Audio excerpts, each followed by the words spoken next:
4000 साल पहले इराक के शहर बेबीलोन में एक बहुत ही जालिम बादशाह की हुकूमत थी जिसका नाम नमरूद था।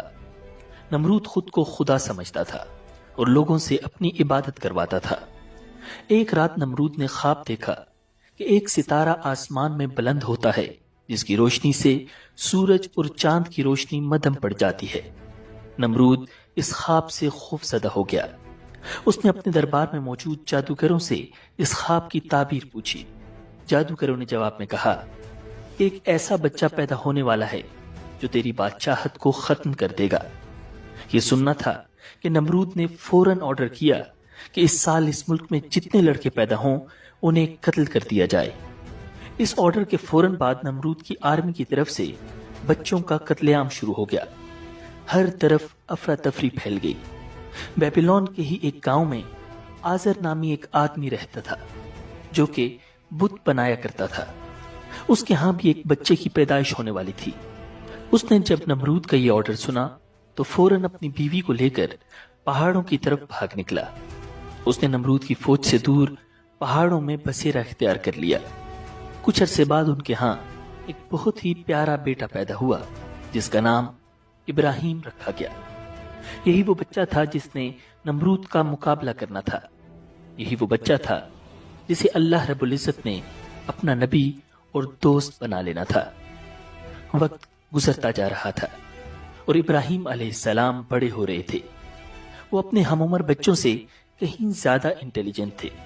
वो बचपन में ही अपनी कौम के मजहब के बारे में ऐसे क्वेश्चंस उठाते थे कि लोग लाजवाब हो जाते थे। एक दिन हजरत इब्राहिम अलैहिस्सलाम ने अपने वालिद आजर से कहा, अब्बा जान, आप क्यों इन पत्थर के बुतों की इबादत करते हैं? क्या ये बुत आपको फायदा दे सकते हैं या नुकसान पहुंचा सकते हैं? लेकिन आजर ने अपने बेटे की बातों को इग्नोर कर दिया और कहा कि यही हमारे बड़ों का तरीका है और हमें इसी तरीके पर चलना चाहिए। उन्होंने अपनी कौम को भी इन बुतों की रियलिटी बताना चाहिए मगर किसी ने तवज्जो न दी। फिर उनके माइंड में एक बहुत ही इंटरेस्टिंग प्लान आया, लेकिन यह प्लान निहायत खतरनाक था जिसकी वजह से बहुत जल्द इनका नमरूद से सामना होने वाला था। अब वो ईद का इंतजार करने लगे। जब ईद आई तो पूरी कौम शहर से बाहर मेले में चली गई। पीछे शहर सुनसान हो चुका था। हजरत इब्राहिम अलैहिस्सलाम एक कुल्हाड़ा लेकर बुतखाने में दाखिल हो गए। उनमें से अक्सर उनके बाप आजर के हाथों से तराशे हुए थे। हजरत इब्राहिम अलैहिस्सलाम ने तमाम बुतों को तोड़ डाला और आखिर में कुल्हाड़े को बड़े बुत के कांधे पर लटकाकर अपने घर आ गए। शाम को जब कौम मेले से वापस आई तो बुतखाने में तबाही का मंजर उनका मुंतजिर था। कुरान करीम में इस हवाले से फरमाया गया है जिसका तर्जुमा है, कहने लगे, हमारे माबूदों के साथ ये सुलूक किसने किया? बेशक वो तो जालिमों में से है। लोगों ने कहा कि हमने एक नौजवान को उनका जिक्र करते हुए सुना है, उसका नाम इब्राहिम है। वो बोले कि उसे लोगों के सामने लाओ ताकि वो गवाह रहें। जब इब्राहिम अलैहिस्सलाम आए तो इन्होंने कहा कि क्या हमारे माबूदों के साथ ये काम तुमने किया है? इब्राहिम अलैहिस्सलाम ने कहा, ये काम उस बड़े बुत ने किया होगा। अगर ये बोलते हैं तो इन्हीं से पूछ लो। वो सर नीचा करके बोले, तुम जानते हो कि ये बोल नहीं सकते। नाज़रीन, बुतों को तोड़ने का अमल नमरूद समेत पूरी कौम के लिए नाकाबिले माफी जुर्म था। लिहाजा फैसला किया गया कि हजरत इब्राहिम अलैहिस्सलाम को आग में डाल दिया जाए ताकि आइंदा किसी को बुतों की बेहुरमती की हिम्मत ही ना हो। चुनांचे पूरी कौम लकड़ियां जमा करने के अमल में मसरूफ हो गई। एक मुद्दत तक कौम लकड़ियां जमा करती रही। जब लकड़ियों का पहाड़ खड़ा हो गया तो एक बहुत गहरी खंदक खोदी गई। लकड़ियों के इस ढेर को उसमें डाला गया। नाज़रीन, इसराइली रिवायात में आता है कि बहुत गहराई में होने के बावजूद भी लकड़ियों का ढेर आसमान से बातें कर रहा था। जिस दिन लकड़ियों के ढेर में आग लगाई जानी थी उससे पहले शैतान नमरूद के दरबार में पहुंचा और बोला, बादशाह सलामत, जब लकड़ियों के इस पहाड़ में आग लगेगी तो उसकी तपिश की वजह से कोई भी उसके करीब न जा सकेगा। लिहाजा आप इब्राहिम को आग में कैसे डालेंगे? ये वो सवाल था जो न नमरूद के जहन में आया था न ही उसके मुशीरों और मसाहिमों के। शैतान ने जब नमरूद को परेशान देखा तो फौरन बोला, तुम परेशान क्यों होते हो, मैं हूं ना। तुम बस ऐसा करो, अपना एक बेहतरीन शख्स मेरे हवाले कर दो, मैं उसे एक ऐसी मशीन बनाना सिखा दूंगा जिससे किसी भी चीज को काफी दूर तक फेंका जा सकता है। चुनांचे कौम में से एक बेहतरीन कारीगर को तलाश करके शैतान के हवाले कर दिया गया। नाज़रीन, अल्लामा इब्ने कसीर रहिमहुल्लाह फरमाते हैं, जो मशीन बनाई गई उसे मंजनीक का नाम दिया गया। संगबारी की ये दस्ती मशीन एक मकाम पर खड़ी कर दी गई। नाज़रीन, तारीखी रिवायात में है कि शहर के लोग कई माह तक मैदान में लकड़ियां जमा करते रहे। लकड़ियां जमा करने के बाद 7 दिन तक पूरी कौम उसमें आग लगाकर उसे भड़काती रही, यहां तक कि उसके शोले फिजा में आसमान तक इस कदर बुलंद हो गए कि अगर कोई परिंदा उस पर से गुजरे तो जल जाए। आग अपने गैज़ो गज़ब के साथ भड़क रही थी।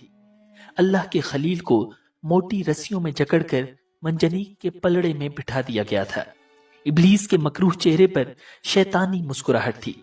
वो भेस बदलकर इस पूरे अमल की निगरानी कर रहा था। जिस वक्त पैगंबर खुदा मंजनीक के जरिए आग के उस खौफनाक समंदर में डाले जाने वाले थे, उस वक्त मलाइका समेत जमीन और आसमान की सब मखलूकात चीख उठी कि या रब, तेरे खलील पर क्या कयामत गुजर रही है। रब ताला ने फरमाया, जाओ, अगर मदद कर सकते हो तो करो। फरिश्तों ने मदद करने के लिए हजरत इब्राहीम अलैहिस्सलाम से इजाजत चाही तो आप अलैहिस्सलाम ने फरमाया, मेरे लिए मेरा अल्लाह काफी है, वो मेरा हाल देख रहा है। जिब्रील अमीन अलैहिस्सलाम ने अर्ज किया, आपको मुझसे किसी किस्म की मदद की हाजत है तो हुक्म करें, मैं हाजिर हूं। फरमाया, हाजत तो है मगर आपकी तरफ से नहीं बल्कि अपने रब की तरफ से। नाज़रीन, इमाम बुखारी ने हजरत इब्ने अब्बास रज़ियल्लाहु ताला अन्हु से रिवायत की है कि जब हजरत इब्राहीम अलैहिस्सलाम को आग में फेंका गया तो उन्होंने कहा, हस्बुनल्लाहु व निअमल वकील, जिसका तर्जुमा है, हमें अल्लाह ही काफी है और वो बेहतरीन कारसाज है। हजरत अबू हुरैरा रज़ियल्लाहु ताला अन्हु से मरवी है कि नबी अकरम सल्लल्लाहु अलैहि वसल्लम ने फरमाया, जब हजरत इब्राहीम अलैहिस्सलाम को आग में डाला गया तो उन्होंने कहा, ऐ मेरे अल्लाह, तू आसमान में तन्हा है और जमीन में तेरी इबादत करने वाला तन्हा है। नाज़रीन, जो ही हजरत इब्राहीम अलैहिस्सलाम को आग में फेंका गया, अल्लाह रब्बुल इज्जत फरमाते हैं, और हमने हुक्म दिया, ए आग ठंडी पड़ जा और इब्राहीम के लिए सलामती वाली बन जा। और फिर अल्लाह रब्बुल इज्जत के हुक्म से इंतहाई नाकाबिले यकीन मौजज़ा रूनमा हुआ और इब्राहीम अलैहिस्सलाम को उस आग ने बाल बराबर भी नुकसान नहीं पहुंचाया। नाज़रीन, रिवायात में आता है कि हजरत इब्राहीम अलैहिस्सलाम उस आग में 40 या 50 दिन ठहरे। नाज़रीन, आग में डाले जाने के बाद हजरत इब्राहीम अलैहिस्सलाम ने बाबिल से हिजरत का इरादा फरमाया और फिर एक दिन अपने अहले खाना के साथ हरान नामी इलाके में हिजरत कर गए। हजरत इब्राहीम अलैहिस्सलाम ने बाबिल ही में अपने चचा की बेटी हजरत सारा से शादी कर ली थी। फिर अल्लाह ताला ने आपको बैतुल मुकद्दस जाने का हुक्म फरमाया। उस वक्त आपकी उम्र मुबारक 75 साल थी। बैतुल मुकद्दस में कुछ अरसा क़याम के बाद आप मिस्र हिजरत कर गए। नाज़रीन, रिवायात में आता है कि हजरत इब्राहीम अलैहिस्सलाम जिस वक्त मिस्र पहुंचे तो वहां फिरौनों की हुकूमत थी और उस वक्त वहां का बादशाह निहायत अय्याश, जालिम और जाबिर था। किसी ने बादशाह को बताया कि हमारे शहर में एक परदेसी आया है जिसके साथ एक हसीन और जमील औरत भी है। फिरौन ने यह सुनकर फौरी तौर पर हजरत इब्राहीम अलैहिस्सलाम को दरबार में तलब किया और हजरत सारा के बारे में सवालों जवाब किए। हजरत सारा अल्लाह रब्बुल इज्जत की बरगजीदा बंदी थी और उन्हें अपने अल्लाह पर बड़ा यकीन था। चुनांचे वो तलब करने पर बादशाह के पास तशरीफ ले गए। बादशाह ने जब उन्हें देखा तो खुद पर काबू न रख सका और बुरे इरादे से उन्हें पकड़ने के लिए आगे बढ़ा। हजरत सारा उस वक्त अपने रब से दुआ में मसरूफ थी। जैसे ही फिरौन आगे बढ़ा, उसके कदम जमीन में धंस गए।